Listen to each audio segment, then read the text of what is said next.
गांव के किनारे एक छोटा सा खेत था जहां हरदम मेहनत करता रहता था एक दुर्बल किसान राम सिंह।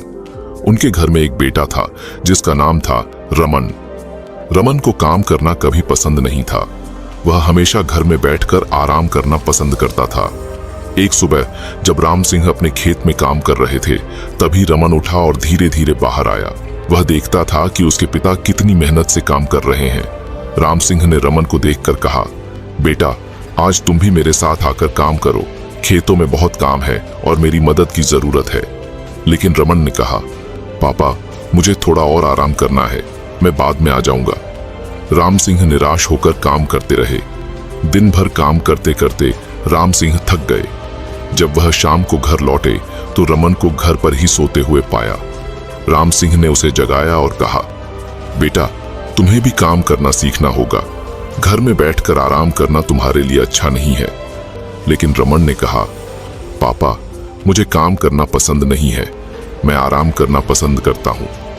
राम सिंह निराश होकर चुप हो गए। एक दिन जब राम सिंह खेत में काम कर रहे थे, तभी गांव के एक बुजुर्ग आकर उनसे मिले। बुजुर्ग ने कहा, राम सिंह जी, आपके बेटे की आलसी आदतों के बारे में सुना है, क्या आप उसे काम करने के लिए प्रेरित नहीं कर सकते? राम सिंह ने कहा, जी हाँ, मैं कई बार उसे काम करने के लिए कहता हूं, लेकिन वह हमेशा बहाने बना देता है। बुजुर्ग ने कहा, राम सिंह जी, आप उसे समझाएं कि काम करना कितना महत्वपूर्ण है। उसे यह समझाएं कि आलस्य से कैसे नुकसान होता है। राम सिंह ने कहा, ठीक है, मैं उसे समझाने की कोशिश करूंगा। वह बुजुर्ग से विदा लेकर घर लौट गए। रमन की आलसी आदतें अब उसके पिता राम सिंह को गहरी चिंता देने लगी थीं। वह अक्सर अपने दोस्तों के साथ समय बिताता था और खेलने में व्यस्त रहता था, जबकि उसके पिता खेतों में मेहनत करने में लगे रहते थे। राम सिंह बार बार रमन से खेतों में मदद करने के लिए कहते, लेकिन रमन हमेशा कोई न कोई बहाना बना देता था। एक दिन राम सिंह रमन से कहा, बेटा, खेतों में काम करने में मदद कर। देख, फसलें बहुत अच्छी हो रही हैं और हमारे पास बेचने के लिए काफी होगा। लेकिन रमन ने उत्तर दिया, पिताजी, मैं थक गया हूँ, आप खुद ही काम कर लीजिए। राम सिंह ने कहा, रमन, तुम्हारी मदद की जरूरत है। अगर हम फसल बर्बाद होने से नहीं बचा पाए तो हमारा परिवार मुश्किल में पड़ जाएगा। लेकिन रमन ने उनकी बात सुनने से इनकार कर दिया और वह फिर से अपने दोस्तों के साथ खेलने चला गया।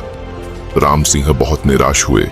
वह जानते थे कि रमन की आलसी आदतें उनके परिवार के भविष्य को प्रभावित कर सकती हैं। वह रमन को समझाने की कोशिश करते रहे, लेकिन रमन हमेशा उनकी बातों को नजरअंदाज कर देता था। एक दिन गांव में अचानक सूखा पड़ गया। धीरे धीरे खेतों में फसलें सूखने लगीं और किसानों के चेहरों पर चिंता छा गई। राम सिंह परेशान होकर रमन के पास आए और कहा, रमन, देखो, हमारी फसलें बर्बाद होने लगी हैं। अब हमें तुरंत काम करना होगा, नहीं तो हमारा परिवार मुसीबत में पड़ जाएगा। लेकिन रमन ने फिर से उनकी बात सुनने से इनकार कर दिया। वह बस अपने दोस्तों के साथ खेलने में व्यस्त था और उसे अपने पिता की चिंता का कोई फर्क नहीं पड़ रहा था। एक दिन जब राम सिंह बहुत बीमार पड़ गए तो ना चाहते हुए भी रमन को खेतों में काम करना पड़ा। वह घबरा गया क्योंकि उसने कभी इतना काम नहीं किया था। लेकिन फिर उसे अपने पिता की सलाह याद आई, बेटा, मेहनत करने से ही सफलता मिलती है।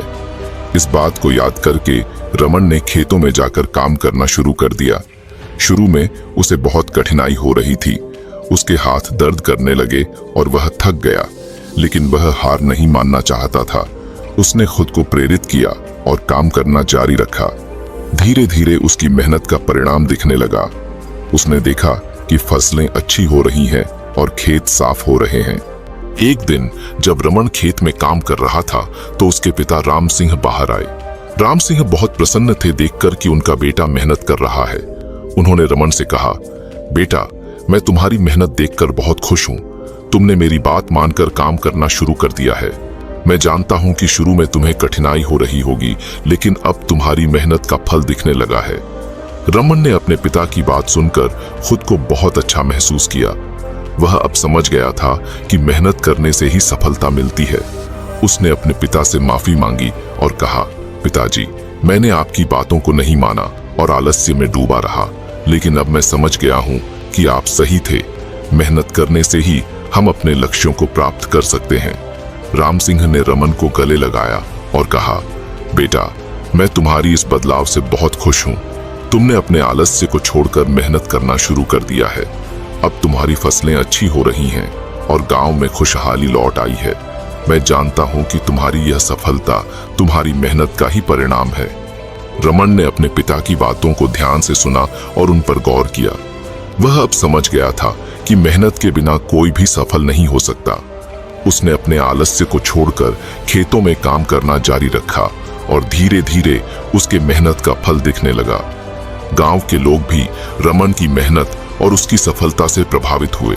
वे उसकी तारीफ करने लगे और कहने लगे, देखो, रमन ने अपनी आदतों को बदल दिया है और अब वह एक सफल किसान बन गया है। उसकी मेहनत का फल उसे मिल रहा है।